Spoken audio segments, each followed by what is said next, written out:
اب جو رکوع ہے یہ سورہ نساء کا دوسرا رکوع اور چوتھے پارے کا 13واں رکوع ہے. اس میں وراثت کے مسائل بیان کیے گئے. اس رکوع کے ترجمے اور تفسیر سے پہلے عرض کر دوں کہ وراثت کے مسائل ہم یہ رکوع سن لیں اور خود ہم تقسیم کر سکیں گے، عام لوگوں میں طاقت نہیں ہے.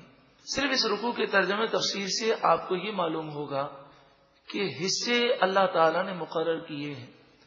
جب بھی کسی کا انتقال ہو جائے تو سب سے پہلے تجہیز و تکفین ہے.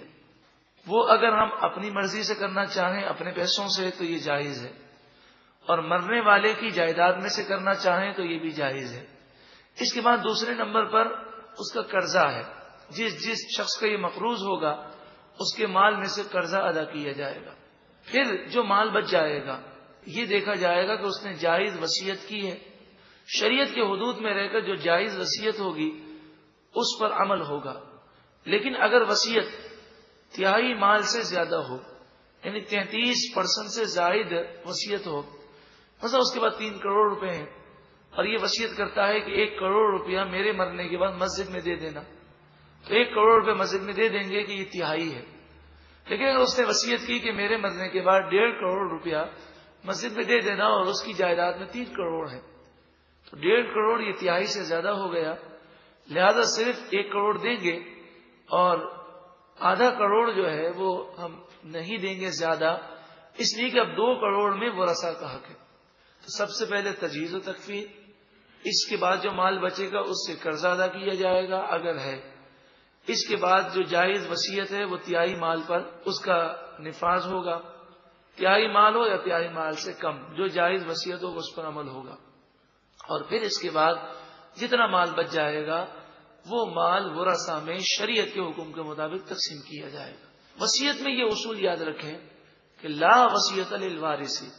نبی کریم صلی اللہ علیہ وآلہ وسلم نے ارشاد فرمایا وارث کے لیے وصیت قابل قبول نہیں ہے. یعنی شریعت میں جس کو حصہ ملنے والا ہے، بیٹا ہے، بیٹی ہے، بیوہ ہے، ماں باپ ہے، تو جن کو حصہ شریعت میں وراثت سے ملنے کا ہے ان کے بارے میں اگر کوئی وصیت کی تو وصیت پر عمل نہیں ہوگا. انہیں وہی حصہ ملے گا جو شریعت نے مقرر کیا. یہ قاعدہ یاد رکھیں. نبی کریم صلی اللہ علیہ وآلہ وسلم نے ارشاد فرمایا لا وصیت للوارث. وارث کے لیے مال کی کوئی وصیت کی تو وہ قابل قبول نہیں ہوگی، وہی حصہ ملے گا جو شریعت نے مقرر کی. ہاں اس بات کی اجازت ہے کہ آج کل لوگ اتنے نادان ہیں کہ قرآن کی بات کریں تو انہیں سمجھ میں نہیں آتی، اور مرنے والے کا وصیت نامہ پڑھ کے سنا دیں تو فوراً وہ معاشرے کی شرم کی وجہ سے اس کو مان لیتے ہیں. تو اگر کوئی شخص کسی مستند مفتی سے بیٹھ کر اپنے مال میں ورثہ کا فیصد کا تعین معلوم کر لے اور وہ بیمار ہو، اسے یہ خطرہ محسوس ہو کہ میں انتقال کر جاؤں گا، تو وہ اس کا ایک وصیت نامہ بنا لے شریعت کے مطابق. مثلا اولاد ہے تو بیوہ کا حصہ شریعت میں 12.5% ہے، اور اگر اولاد نہیں تو بیوہ کا حصہ شریعت میں 25% ہے. تو مثلا اس نے وصیت نامے میں لکھ دیا کہ میں انتقال کر جاؤں تو تجہیز و تکفین، قرضہ، ان چیزوں کو نکال کر جو میرا مال بچے اس میں سے 12.5% میری بیوہ کو دے دینا. تو اس نے یہ وصیت کی ہے شریعت کے مطابق، کوئی اپنی طرف سے حصے کو چینج نہیں کیا. اس کا فائدہ صرف یہ حاصل ہوگا کہ وصیت نامے کی موجودگی میں اگر کوئی بیوہ کو حصہ نہیں دے گا تو لوگ اسے ملامت کریں گے اور اس طرح بیوہ جو ہے وہ حصے سے محروم نہ ہوگی.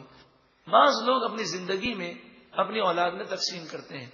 تقسیم کی 2 صورتیں ہیں. ایک صورت یہ ہے کہ مال ان کے قبضے میں دے دیا کہ وہ دکان ہے تو یہ بیٹے کو دے دی، بیٹے نے قبضہ کر لیا. یہ بنگلہ ہے تو اب بیٹا رہنے لگا، یعنی خود اس سے لا تعلق ہو گئے اور ساری چیزیں اپنی اولاد میں تقسیم کر دی.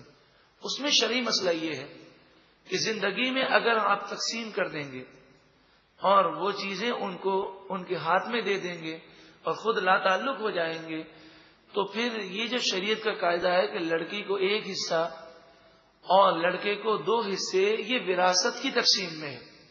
زندگی میں اگر دیں گے تو برابری فرض ہے، لڑکی کو بھی اتنا ہی دینا پڑے گا جتنے لڑکے کو دیا، یہ شرعی طور پر یہ فرض ہے. ہاں وراثت میں یہ تقسیم اور ہے. لڑکی کو ایک حصہ اور لڑکے کو 2 حصے. اور اگر تقسیم اس طرح کی کہ خود بنگلے میں رہتا ہے اور کہتا ہے کہ اس بنگلے کا 20% میرے فلاں بیٹے کا ہے، 20% اس کا ہے، تو یہ تقسیم کی کوئی حیثیت نہیں کہ زندگی میں اس نے قبضہ نہیں دیا، یہ وصیت بن گئی. اب وہی حکم ہے، یہ دیکھیں گے کہ جو شریعت نے وارثوں کے لیے حصہ مقرر کیا ہے یہ اس نے وہی حصہ مقرر کیا ہے یا کم یا زیادہ کیا ہے. تو لا وصیت للوارث کے تحت اگر اس نے کم یا زیادہ کیا ہے تو زندگی میں کہنے کی کوئی حیثیت نہیں، وہی تقسیم ہوگی جو شریعت کا اصول ہے.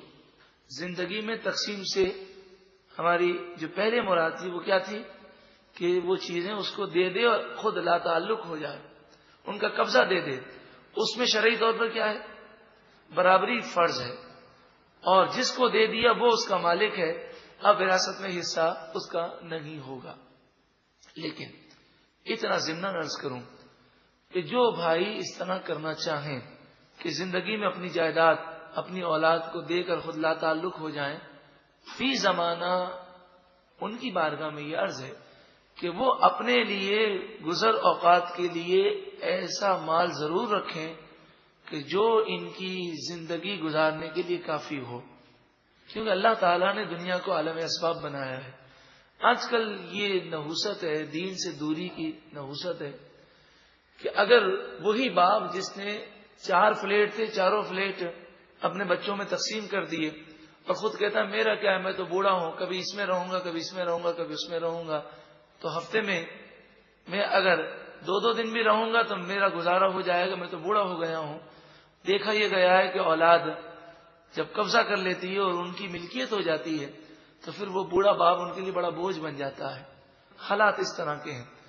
تو اپنے لیے گزر اوقات کے لیے سامان رکھ کر باقی جائیداد وہ تقسیم کر دے برابر اور سب کا قبضہ دے دے. پھر جو مال اس کے پاس بچ جائے گا اس کے انتقال کے بعد شریعت کے اصول کے مطابق وہ تھوڑا سا مال ہوگا وہ تقسیم ہو جائے گا. یوصیکم اللہ فی اولادکم، اللہ تعالی تمہیں سخت تاکید فرماتا ہے تمہاری اولاد کے بارے میں. للذکر مثل حظ الانثیین، وراثت کا یہ قاعدہ ہے کہ 2 لڑکیوں کے برابر ایک لڑکے کو حصہ دیا جائے گا، جبکہ لڑکا لڑکی دونوں ہوں. اور اگر صرف مرنے والے کی لڑکیاں ہی ہوں، فَإِن كُنَّ نِسَاءً فَوْقَ اثْنَتَيْنِ، بس اگر مرنے والے کے یہاں صرف بیٹیاں ہوں اور وہ 2 ہوں یا 2 سے زائد ہوں، فَلَهُنَّ ثُلُثَا مَا تَرَكَ، تو ان بیٹیوں میں کل جائیداد کا 2/3 66.67% تقسیم کر دیا جائے گا. وَإِن كَانَتْ وَاحِدَةً، اگر مرنے والی کی صرف ایک ہی بیٹی ہے، نہ دوسری بیٹی ہے نہ کوئی بیٹا ہے، فَلَهَا نِصْفُ، تو اس ایک بیٹی کو آدھی جائیداد دی جائے گی. اب ذہن میں سوال ہوگا کہ جب آدھی جائیداد ایک بیٹی کو دے دی تو آدھی کا کیا کریں گے؟ یا اگر 2 بیٹیاں ہیں یا 2 سے زائد ہیں اور ان کو 2/3 دے دیا تو 1/3 جو بچ گیا اس کا کیا کریں گے؟ کیونکہ بیٹا تو ہے نہیں. تو اس کے لیے بھی شریعت نے دیگر ورثاء کا حصہ مقرر کیا ہے. ارشاد فرمایا وَلِأَبَوَيْهِ لِكُلِّ وَاحِدٍ مِّنْهُمَا السُّدُسُ، والدین کے لیے، ماں کے لیے اور باپ دونوں کے لیے الگ الگ سدس 6 حصہ ہے. مما ترکا، اس مال سے جو مرنے والے نے چھوڑا. ان کان لہو ولد، اگر مرنے والے کی اولاد ہو تو والدین میں سے ہر ایک کو 6 حصہ ملے گا. 6 کا مطلب یہ ہوتا ہے کہ کل جائیداد کو 6 سے تقسیم کر دیں، ڈیوائڈ کر دیں تو یہ 6 حصہ بن جاتا ہے. یہاں پر یہ مسئلہ عرض کر دوں کہ جو اوپر مسئلہ گزرا کہ لڑکا اور لڑکی دونوں ہوں تو پھر تقسیم اس طرح ہوگی کہ لڑکی کو 1 حصہ اور لڑکے کو 2 حصے. 2 لڑکیوں کے برابر 1 لڑکے کا حصہ ہوگا. یہ تقسیم اس وقت ہوگی جب جن لوگوں کا حصہ قرآن نے مقرر کیا، حدیث پاک میں مقرر کیا، انہیں وراثت دے کر جو بچ جائے گا اس کی تقسیم ہوگی. مثلا بیوہ ہے تو بیوہ کو حصہ دے دیں گے 12.5%، ماں باپ ہیں تو 6 حصہ ان کو دے دیں گے. اب جو جائیداد بچ جائے گی وہ بیٹا اور بیٹی میں تقسیم ہوگی. لیکن 2 بیٹی ہوں، 2 سے زائد ہوں یا 1 بیٹی ہو تو اس کا حصہ جو مقرر کیا گیا وہ کل جائیداد میں سے ہوگا.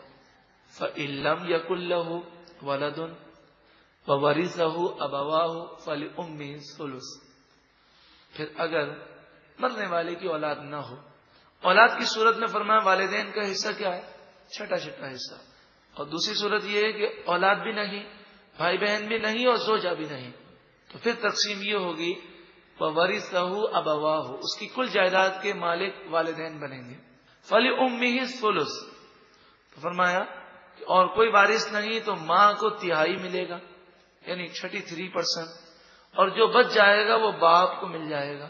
فَإِن كَانَ لَهُ إِخْوَةٌ، اور اگر جس کا انتقال ہوا اس کی اولاد تو نہیں مگر بھائی بہن ہے، فَلِأُمِّهِ السُّدُسُ، تو اب ماں کو تہائی نہیں ملے گا بلکہ چھٹا حصہ. مِن بَعْدِ وَصِيَّةٍ يُوصِي بِهَا أَوْ دَيْنٍ، یہ سارا معاملات جائیداد کی تقسیم وصیت پر عمل کرنے اور قرض ادا کرنے کے بعد ہوگی. وصیت سے مراد وہ وصیت ہے جو جائز وصیت ہو. آباؤکم و ابناؤکم لا تدرون ایہم اقرب لکم نفعا، تمہارے آبا و اجداد اور تمہاری اولاد، تم نہیں جانتے کہ کون تمہیں زیادہ نفع پہنچائے گا، اس لیے کسی کو زیادہ دو کسی کو کم دو، یہ تمہیں اختیار نہیں، جو اللہ نے حصہ مقرر کیا وہی دینا ہوگا. فریضۃ من اللہ، یہ اللہ کی طرف سے مقررہ حصہ ہے. ان اللہ کان علیما حکیما، بے شک اللہ تعالی علم والا حکمت والا ہے. وَلَكُمْ نِصْفُ مَا تَرَكَ أَزْوَاجُكُمْ إِن لَّمْ يَكُن لَّهُنَّ وَلَدٌ، اگر مرنے والے کی اولاد ہو تو مسئلہ اور ہے، اور اگر مرنے والے کی اولاد نہ ہو تو مسئلہ اور ہے. یہ آپ شروع سے دیکھ رہے ہیں. تو اب یہاں پر بیوہ اور شوہر کا حصہ جو بیان کیا جا رہا ہے اس میں بھی اولاد کا عمل دخل ہے. ارشاد فرمایا عورت ہو مرنے والی مرحومہ ہو اور اس کی کوئی اولاد نہ ہو تو اس کے شوہر کو آدھی جائیداد دی جائے گی. فَإِن كَانَ لَهُنَّ وَلَدٌ، اور اس مرنے والی عورت مرحومہ کی اولاد ہو، چاہے ایک بیٹی ہو چاہے ایک بیٹا ہو چاہے زائد ہو، فَلَكُمُ الرُّبُعُ مِمَّا تَرَكْنَ، تو جو عورت چھوڑ کر مری اس سے چوتھائی جائیداد یعنی 25% شوہر کو جائیداد دی جائے گی. من بعد وصیت، وصیت پر عمل کرنے کے بعد، یوصین بہا، جو ان عورتوں نے وصیت کی جائز وصیت اس پر بھی عمل کریں گے، او دین، اور قرضہ بھی ادا کر دیں گے. اس کے بعد پھر جو بچے گا اس میں سے 25% شوہر کو دیں گے جبکہ اولاد ہو، اور 50% دیں گے جبکہ اولاد نہ ہو. وَلَهُنَّ الرُّبُعُ مِمَّا تَرَكْتُمْ إِن لَّمْ يَكُن لَّكُمْ وَلَدٌ، اور اگر شوہر کا انتقال ہو جائے اور اس کی اولاد نہ ہو تو اس کی بیوہ کو چوتھائی جائیداد دی جائے گی. یہ کس صورت میں؟ جبکہ مرد کا انتقال ہو اس کی اولاد نہ ہو تو 25% بیوہ کو دیا جائے گا. فَإِن كَانَ لَكُمْ وَلَدٌ، پس اگر مرنے والے کی اولاد ہو، فَلَهُنَّ الثُّمُنُ مِمَّا تَرَكْتُم مِّن بَعْدِ وَصِيَّةٍ تُوصُونَ بِهَا أَوْ دَيْنٍ، تو جو تم چھوڑ کر مرو، یعنی مرنے والا جو چھوڑ کر مرے اس میں سے 8واں حصہ بیوہ کو دیا جائے گا. تو ہم صرف اس کو دوہرا لیتے ہیں. اگر عورت کا انتقال ہو اور اس کی اولاد نہ ہو تو شوہر کو کتنا ملے گا؟ آدھی جائیداد. اور اگر اولاد ہو تو 25%، چوتھائی. اور اگر مرد کا انتقال ہو اور اس کی اولاد ہو تو بیوہ کو کتنا ہے؟ 8واں حصہ. بیوہ کا کتنا ہے؟ 8واں حصہ یعنی 12.5%. اور اگر مرد کا انتقال ہو اور اولاد نہ ہو تو پھر بیوہ کو کتنا حصہ ملے گا؟ 25% یعنی چوتھائی. من بعد وصیت توصون بها او دین، جو تم نے وصیت کی اس کے بعد اور جو قرضہ ہے اس کے بعد یہ وراثت کی تقسیم ہوگی. وَإِن كَانَ رَجُلٌ، یورث کلالتن او امرأتن، کوئی مرد یا عورت ہو جو کلالہ ہو، کلالہ کے معنی جس کا کوئی وارث نہ ہو سوائے بھائی یا بہن کے، نہ بیوہ ہے، نہ اولاد ہے، نہ ماں باپ ہے، کوئی وارث نہیں، بھائی ہے، بہن ہے، تو جس کی اولاد بھی نہیں، بیوہ بھی نہیں، شوہر بھی نہیں، ماں باپ بھی نہیں، تو ایسے مرد یا عورت کی جائیداد کی تقسیم کیسے ہوگی؟ تو دیکھیے یہاں دو صورتیں ہیں. ایک صورت تو یہ ہے کہ اس کے سگے بھائی بہن ہیں. کیا صورت ہے؟ اس کے سگے بھائی بہن ہیں، تو سگے بھائی بہن میں ساری جائیداد تقسیم کر دی جائے گی. سگے بھائی بہن میں ساری جائیداد تقسیم کی جائے گی. اور اگر سگے بھائی نہیں، سوتیلے بھائی ہیں، تو پھر دو صورتیں ہیں، باپ سگا ہوگا یا ماں سگی ہوگی. سوتیلے بھائی بہن ہیں تو ماں باپ میں سے کوئی ایک تو سگا ہوگا. تو اگر باپ کی طرف سے ہیں تو پھر بھائی بہنوں میں باقی بچ جانے والی جائیداد تقسیم کر دی جائے گی. اور اگر سوتیلے بھائی بہن ہیں لیکن وہ ماں کی طرف سے ہیں تو اس آیت میں ان کا حصہ بیان کیا گیا. انہیں کتنا حصہ ملے گا اس کا حصہ بیان ہوا، اور پھر جو جائیداد بچ جائے گی وہ دیگر رشتہ داروں میں تقسیم ہوگی. اور ان رشتہ داروں کی بڑی طویل فہرست ہے، اس میں چچا بھی آتا ہے، چچا کے بیٹے بھی آتے ہیں، پھوپھی بھی آتی ہے، پھوپھی کی اولاد بھی آتی ہے. تو یہ وراثت میں وہاں تک جائیں گے. اور یہ پوری ایک تقسیم کا نظام ہے جس پر ایک مستند کتاب ہے وراثت کے مسائل پر، سراجی کے نام سے ہے، جس میں ہر ایک کا حصہ قرآن و حدیث کی روشنی میں الگ الگ کر کے بتایا گیا ہے. عام طور پر لوگ اتنا علم نہیں رکھتے کہ وہ خود کسی کے حصے کا تعین کر سکیں.